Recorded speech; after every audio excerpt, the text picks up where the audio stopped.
सभी दोस्तों को जय भारत जय संविधान। पहला मीडिया न्यूज चैनल। दोस्तों, मैं भी आज आप लोगों के साथ जो वीडियो साझा करने जा रहा हूं, वह वीडियो आरएसएस यानी कि राष्ट्रीय स्वयंसेवक संघ के ऊपर वीडियो साझा कर रहा हूं। आप लोग खूब सुनते होंगे, खूब पढ़ा होगा आप लोगों ने कि हमेशा यह बताया गया है हमको और आपको, और यह लिखा गया है जो मैंने और आपने ज़रूर पढ़ा होगा कहीं ना कहीं थोड़ा बहुत, कि आरएसएस यानी कि राष्ट्रीय स्वयंसेवक संघ भारत की एक प्रमुख संस्था है जो सदैव भारत पर आई किसी भी आपदा में अग्रणी रही है और जो हमेशा देश हित के बारे में ही सोचती है और कार्य करती है। मगर दोस्तों, मैं आज अपने न्यूज़ चैनल के माध्यम से आरएसएस की एक एक करके ऐसी परत खोलूंगा कि आप लोग भी जानकर, देखकर और सुनकर हैरान हो जाएंगे। मगर उससे पहले मैं आप लोगों से एक अपील करूंगा कि यदि आप लोगों ने मेरा पहला मीडिया न्यूज़ चैनल सब्सक्राइब नहीं किया है तो जल्दी से सब्सक्राइब करें, लाइक करें और दोस्तों कमेंट जरूर किया करें। तो जैसे जिक्र चल रहा है आरएसएस यानी कि राष्ट्रीय स्वयंसेवक संघ, मैंने अभी बताया कि आरएसएस को हमारे देश का प्रमुख और सबसे बड़ा एक सामाजिक संगठन बताया जाता है और परोसा जाता है, जबकि इतिहास यह है कि आरएसएस ने आज तक, जैसा हमने थोड़ा बहुत पढ़ा है, कि देश के ऊपर आई किसी भी गतिविधि में शामिल होकर अपना योगदान नहीं दिया है। जहां तक एक भ्रांति भी फैलाई जाती है कि पंडित जवाहरलाल नेहरू ने आरएसएस को गणतंत्र दिवस यानी कि 26 जनवरी की परेड में शामिल होने का निमंत्रण दिया था, जबकि वह भी सरासर झूठ है। उस समय आरएसएस के 3000 कार्यकर्ता वर्दी पहनकर शामिल हुए थे अपने आप, अपनी स्वेच्छा से और जबरदस्ती। और एक बहुत कड़वा और कटु सत्य यह भी है कि आरएसएस ने अपने मुख्यालय पे 52 साल तक भारतीयों की आन बान शान, हमारा तिरंगा राष्ट्रीय ध्वज नहीं फहराया था। जी हां, और अब इसके बाद तो एक ऐसा मामला सोशल मीडिया पर वायरल हो रहा बड़ी तेजी से, बड़ी जोरों से, कि जिसमें झंझोड़ कर रख दिया है, आत्मा को हिलाकर रख दिया है। और मैं तो यह सोचने को मजबूर हो गया हूं कि क्या इतना घृणित कार्य भी कोई मनुष्य दूसरे मनुष्य के साथ कर सकता है। जी हां दोस्तों, तो चलिए शुरू करते हैं। केरल के 26 साल के सॉफ्टवेयर इंजीनियर ने सुसाइड कर ली है। मृतक कोट्टायम का रहने वाला था। युवक का शव 9 अक्टूबर को तिरुवनंतपुरम में के थम्पानूर में एक लॉज में मिला। इंस्टाग्राम पर युवक ने मौत से पहले इंस्टाग्राम पर पोस्ट डालकर राष्ट्रीय स्वयंसेवक संघ यानी कि आरएसएस के लोगों पर यौन शोषण के आरोप लगाए हैं। पेरेंट्स को सलाह दी है बच्चों से मजबूत रिश्ता बनाएं। आनंदू ने पेरेंट्स को सलाह दी है कि बच्चों के साथ समय बिताएं और मजबूत रिश्ता बनाएं ताकि बच्चे डरकर चुप न रहें। लिखा है कि बचपन का ट्रॉमा कभी नहीं जाता। दुनिया का कोई बच्चा वैसा दर्द ना सहे। कितने मर्म स्पर्शी, हृदय स्पर्शी शब्दों का इस्तेमाल किया है मृतक आनंदू ने, जो एक सॉफ्टवेयर इंजीनियर है। पुलिस ने मामला दर्ज कर लिया है। पुलिस ने मामले में केस दर्ज कर लिया है। पुलिस ने कहा है कि शुरुआती जांच में पता चला है कि उसने किसी को शोषण की बात नहीं बताई।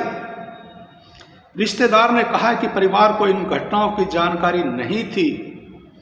मानसिक स्वास्थ्य समस्या हाल ही में पता चली है। डंडे से पीटने का भी आरोप लगाया है। युवक ने लिखा है कि आरएसएस से उसे जिंदगी भर का दर्द मिला। वह किसी से नाराज नहीं है सिवाय एक व्यक्ति और संगठन के। एनएम आरएसएस का सक्रिय सदस्य था और लगातार शोषण करता रहा। कैंपों में यौन शोषण के अलावा डंडे से पीटा भी गया। कोई दूसरी संस्था इतनी नफरती नहीं है। दोस्तों, आनंदू जो सॉफ्टवेयर इंजीनियर है, वह क्या बोल रहा है, उसके विचार और विचारधारा क्या है और उसके अंतर्मन में कितना दर्द और कितनी पीड़ा होगी कि उसने ऐसे शब्दों का इस्तेमाल किया। कोई दूसरी संस्था इतनी नफरती नहीं है। उसने लिखा है कि आरएस जैसी कोई दूसरी संस्था से इतनी नफरत नहीं। ये लंबे समय तक जुड़े रहने से पता चला। आरएसएस वालों से दोस्ती ना करें, भले पिता, भाई या बेटा हो तो दूर भी रखें। देखो क्या कह रहा है कि दोस्ती भी ना करें कभी आरएसएस से। कैंपों में बहुत शोषण होता है। वह बाहर आने से बोल पाया। सबूत नहीं तो कोई न माने, लेकिन उसकी जिंदगी खुद एक सबूत है। युवक की पहचान आनंदू अज्जी के रूप में हुई है। नोट में युवक ने लिखा है कि उसके पिता ने उसे बचपन में ही क्षमा कीजिएगा दोस्तों, आरएसएस में डाला था। वहां उसे यौन और शारीरिक शोषण का सामना करना पड़ा। पड़ोसी एनएम ने 3 साल की उम्र से उसका शोषण किया। आरएसएस के आईटीसी और ओटीसी कैंपों में भी ऐसा हुआ। नोट में युवक ने कहा है कि उसकी मौत का कारण कोई असफल रिश्ता नहीं, बल्कि गहरी चोट है। कुछ साल पहले उसे obsessive compulsive disorder OCD diagnose हुआ था। बाद में पता चला कि आरएसएस के लोगों के शोषण से हुआ है। अब दोस्तों, है ना, देखिए कितना हृदय स्पर्शी बात या मामला कि आखिर मरने वाला पेरेंट्स को क्या सलाह दे रहा है और यहां तक कह रहा है कि आरएसएस के लोगों से दोस्ती भी ना करें, आरएसएस से दोस्ती भी ना करें। अब इस पर सभी राजनीतिक पार्टियां सवाल उठा रही हैं और कड़ा विरोध कर रही है और मांग कर रही है कि जो भी आरोपी हैं उनको बख्शा ना जाए, उनको ऐसी सख्त से सख्त सजा दी जाए कि आने वाले भविष्य में आरएसएस तो क्या और अन्य किसी भी संस्था या वैसे भी कोई घटिया नीच व्यक्ति किसी के साथ ऐसी घिनौनी हरकत ना कर सके कि उस व्यक्ति को आत्महत्या यानी कि सुसाइड करने की नौबत आ जाए। तो मैं अपने न्यूज चैनल के माध्यम से आरएसएस प्रमुख मोहन भागवत और हमारी केंद्र सरकार से एक अपील करूंगा अपने न्यूज चैनल के माध्यम से कि जो भी आरोपी हैं, जिन्होंने भी एक सॉफ्टवेयर इंजीनियर की ऐसी दुर्गति कर दी, जो आने वाले कल का भविष्य था कि उसे आत्महत्या करनी पड़ी, उनको जल्द से जल्द